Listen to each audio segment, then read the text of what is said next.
Sebab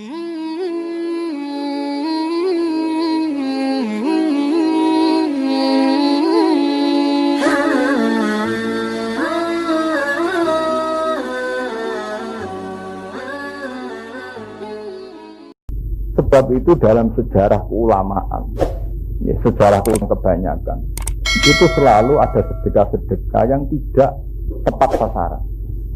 Mainstream, ya. Umumnya orang sedekah itu kan pada orang fakir yang soleh, misalnya sholat, atau ninggone tonggo fakir sing ibadah. Tapi dulu ya banyak saja ulama sing sedekah mbek lonte, ulama sedekah mbek maling, ya wonten mawon. Ulama mulai di sini ngelatih wong ikhlas nganti ngoten. Abu Nabi nate cerita, di sini ada ulama Bani Israel, juga. Nak sedekah senang ini dikekno maling ya, jadi gunjingan. Pak Kiai kok maling. Suatu saat sedekah ambek lonte, jadi gunjingan. Pak Kiai kok sedekah ambek lonte. Suatu saat mana sedekah ambek wong suge. Wong suge malah disedekoi Pak.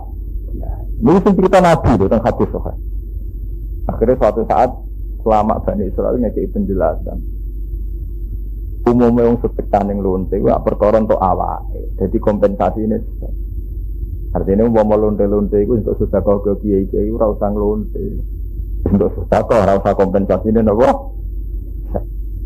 Itu menjadi hikmah terbesar dalam khazanah Islam. Mulai bolak-balik seminar matur, termasuk dalam khazanah Islam itu begitu. Iya, ono maling, itu ada unsur ketidakcukupan secara ekonomi. Selain mental ya, tentu kita tidak nyalahkan mentalnya.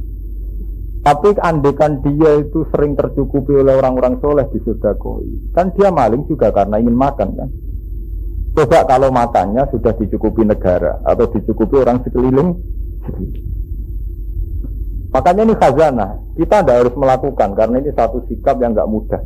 Tapi itu khazanah, ya, menjadi kekayaan ilmiah kita, kekayaan intelektual kita. Bahwa ada dalam hadis sahih seorang ulama yang mengambil langkah kontroversi. Hasil dia menjelaskan, sedekah kuning lonte nak meno dadi tobate. Sedekah kuning maling ya nak meno dadi tobate. Sedekah kuning wong sugih nak meno gelem ikhtiar terus gelem. Kenapa ini harus kita lakukan selain melatih ikhlas? Ya sampean pikir, kula bolak-balik matur teng bojo kula. Sedekah ning gone wong sopan, iku tak angen-angen iku ora bener. Ajarane sithik. Nah, kalau kiai-kiai sampai pikir, misalnya rumah kandalan, itu paling ngekei mangan di uang jalan, itu nak sing medit, uang makan di uang jajan, itu termasuk dianggap kiai lomo. Nah, kiai medit malah ngekei mangan tok, atau ngekei itu, itu juga dihitung burah terus UMR rak bangkrut. Gara-gara sopan tidak isak mono wis cukup, wis gelem ngewangi kiai ini. Betul nak dihitung UMR, upah minimum regional, dia bayar 600.000 murah kan. Gara-gara orang sopan telung atas saya itu artinya bagaimanapun ada kompensasi duniawi yang andaikan duniawi pula kita habis lebih banyak karena sekitar 600. Coba kalau sampai sedekah mbek sing nakal orang bali aneh blas belum ke dilatih ikhlas. Itu Nabi dulu itu mengajarkan gitu, sedekah wong soleh ya apik tapi sedekah wong nakal itu enggak dilarang. Padahal kalau menurut aturan fikih, uang yang digunakan orang nakal kan rawan disalahgunakan. Misalnya orang nakal untuk sedekah untuk digunya abu, orang nakal untuk sedekah untuk digu tombok, digu judi. Itu memang satu wacana, tapi dibalik juga bisa. Selama ini orang nakal tidak simpati sama orang soleh. Mergo dekne kancanan podo nakal sering ditulung. Setiap kancanan orang soleh mesti rata-ruan. Saiki lho ini wacana, lho rungokno tenan nih. Mulane kiai-kiai saleh mulai dhisik wong nakal ora gething. Wong nakal asik mbek nakal, mergo kancanan padha nakale asik. Bareng kancanan wong saleh mengecewakan. Akhirnya mau kancanan wong saleh, ya. Mergo gagal tahu kancanan betul. Mulane Quran ngajar utu ila sabili rabbika bil hikmati wal mau'izatil. Termasuk hikmah itu di orang nakal, kancanan kita pun harus dibuat nyaman. Dengan kenyamanan ini kita berharap dia simpati ke kita dan mau misalnya teng desa mon sing nakal kelas amatir mawon ya, nakal amatir ya. Maling pitik, kancanan ning gerdu padha nakale, wasik iso guyon. Bareng sowan kiai terkenal maling pitik di sini sih. diarani najis. Wong aku kancane gerti mulyane ra karuan, dimulyakno kancaku. Rene diarani najis. Najis. Sampai aku moro mamneh, Mbah. Coba kalau dia itu bersikap simpatik, mungkin cara berpikir dia rubah. Ya aku nakal ini kok tetap dihormati, tetap patian. Sebelum aku salah, yang aku minta aja itu sebelum dia itu dikandani ya asik. Mungkin rimanya urusan asik tapi kan nih. Tapi bisa diharapkan itu ke depan lebih baik. Makanya Nabi cerita dalam redaksinya Nabi, karena hibrun min ahbari Bani Israil. Termasuk jangkep wong pinter, orang yang ngambil sikap demi. Betul gak kalau dulu kali Jogo gak gelem kancanan sinden, kancanan ketoprak. Mungkin nyanyian sinden mbek ketoprak urusan sek kabeh. Iki gara-gara ana susupane wali kan tembangnya ana tembang kalimat podo barang. Kan lumayan numpang liwat timbang sama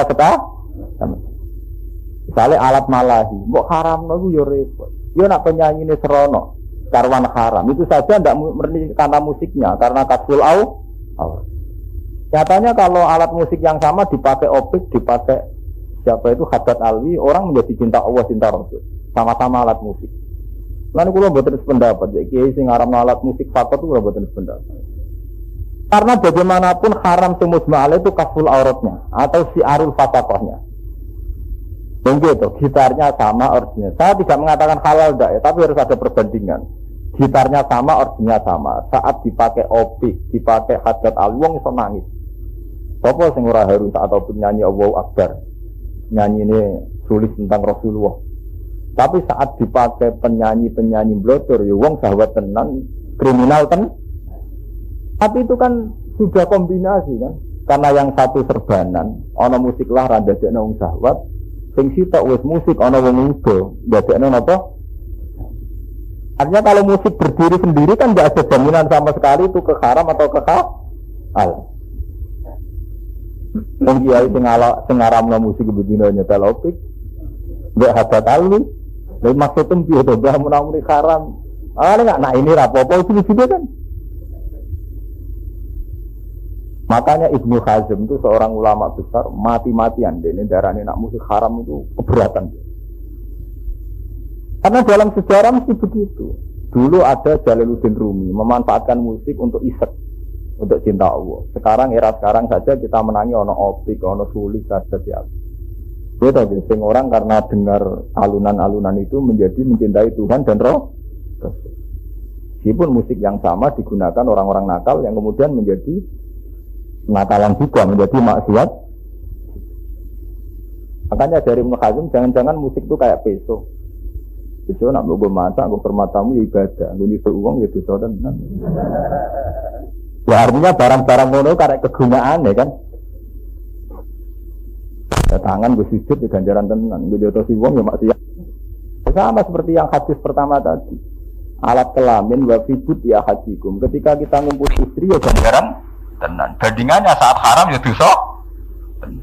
Karena ngendikane Nabi, ayati ahaduna syahwatahu wa huwa lahu ajrun. Mosok tiyang urusan syahwat ditulis ganjaran ya Rasulullah. Jawabin Nabi, iya nak dene digo haram ya dadi itu. Artinya ya, sifatnya barang itu netral, bisa haram, bisa halal. Mana kalau nyuwun teng mriki nggih, liwat ngaji niki kita harus kembali nggih. Kembali pada khazanah-khazanah Islam yang luas. Termasuk sikap-sikap kontroversi seorang ulama Bani Israel yang diterima Rasulullah, senengane sedekah mbek maling, ngambek wong zina. Makanya kita punya sejarah nggih. Dulu kita punya sejarah kayak Gusme, kiai sing ngancani wong fasik-fasik.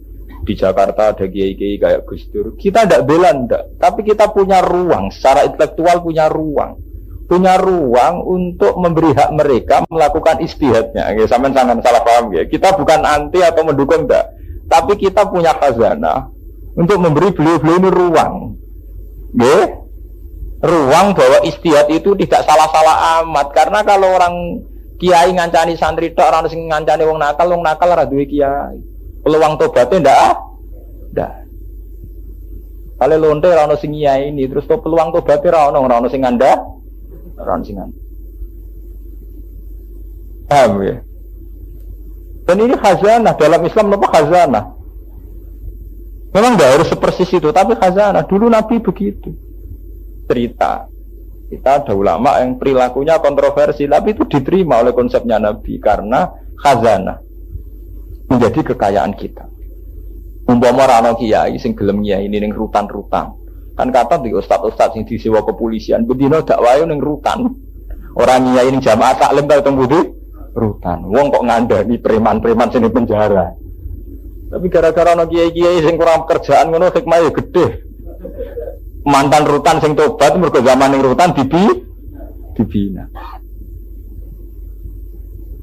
Kita harus cukup punya khazanah. Itu kelebihannya kita sering baca hadis. Dalam hadis itu banyak cerita-cerita begitu. Karena apa? Setelah kita pikir kebencian terhadap maksiat, kebencian terhadap pelaku maksiat itu tidak murni karena maksiat itu. Kita masih punya stok nafsu untuk membenci itu. Iku rupa-rupanya mergora anak. Mane bener Nabi Ibrahim dinyak mbek pangeran. Itu gedeng maksiat perkara ini sitok kok ora maksiat kok mergora anak. Wonten cerita ngeten. Saiki sampean duwe tangga, katokan cekak blodor macake pornografi, ora sanak ora kadang. Cah wedok kok ngono. Iku wong ta wong. Dadal nek iku anak ta apa nak muga-muga pangeran nyepuro. Jadi kebencian kita pada maksiat karena itu orang lain. Ya jalan anak dhewe ngiyangi. Artinya ada stok nafsu. Mulane wonten cerita teng kitab-kitab tafsir ketika Nabi Ibrahim nuri malakutas samawati wal ardh. Wa kadzalika nuri Ibrahim malakutas samawati wal ardh. Beliau itu diterbangkan sampai ke aras. Kemudian sama Allah diperlihatkan orang-orang maksiat. Wong duraka-duraka nyewabu ngeflash. Pangeran takok wae Ibrahim. Hem cara kowe diapakno? Bunuh saja Rasulullah. Ya Allah. Mereka engkau kasih rizki tapi digunakan salah. Bunuh saja. Mbak Allah dipateni dituruti. Ora dipikir mbak pangeran dituruti dipateni. Sono maksiat dengan bentuk lain nyembah berhala. Iya hem cara kowe pateni mawon. Sing ngeke rezeki jenengan kok malah nyembah berhala. Suatu saat Ibrahim kan mateni anake. Dehim Ismail itu sembelih pateni. Dipikir Pak Ibrahim. Mulane darane yaumut tarwiyah mergo dari pangeran. Dem kowe pas ngongkon aku mateni tak lakoni plang-plang, bareng aku ngongkon mbok pi. Harus jawab Ibrahim. Lho mergi niku nyangkut anakku lho Gusti. Akhirnya pangeran, ya padha wong nakal-nakal takokno bapake. Iku keputusane ora langsung dipateh. Ki ngongkon mateni plang, wong mergo ora anak. Kan kula seneng saiki akeh anak kiai sing pacaran mbek cacah blodor wong nasional. Pusing bapake. Buah bae kuwi tinggal sak boleh bocah wedok celananan kaosan ketat e. Ndelalah guse seneng foto. Akhirnya lek gedeng dikurangi, muga-muga cung dadi capek. Mbak dhisik mau pasut to saiki bodho enggak? Nah, mergo dhisik ra ono hubungan batin sampe dene saiki dadi pacare anake. Akhire cung muga-muga dadi apik. Lah yang glada. Karena kebencian kita pada maksiat itu tidak lepas dari nafsu. Karena dalam ilmu tasawuf itu tidak bisa hidup begitu dah. Lalu kalau termasuk ulama yang sering ngopi ambaan ngebis, biasa kalau nang yoga nggih ngebis. Dibuatan bajinan nggih biasa. Dan roh donya. Beneran apa? Donya. Kalau ketemu wong nakal bolak-balik, ketemu melete bolak-balik, ketemu wong saleh nggih bolak. Niki kula biasa mawon. Karena kula ilmu kelas ngoten niku, pun kelas tasawuf. Ayo ra donya niki biasa mawon. Dicucuk wong biasa, dipisah ya napa? Biasa. Nggih urip wis ngaten niki ape. Ya karena setelah dipikir itu benar benar. Maksiat itu pasti begitu. Kita benci maksiat. Tapi sama-sama maksiat ketika itu anak kita kan ya Allah dengan paringi hidayah. Beri waktu ya Allah untuk dia tuh mergo sing maksiat anake sam jajal sing maksiat wong liya. Wong ngono kok mbok beno to Gusti. Hanya karena itu udah anak ki. Ngene tenggene tafsir Munir teng kitab-kitab ono cerita. Wong malaikat sing sok suci diwolehno pangeran. Gusti manusa iku do maksiat, tengane zina selingkuh. Mbok jenengan siksa. Dari pangeran kuwi ora apa. Jare kowe ora apa jare pengiran. Jawabane ini alamu malah salah.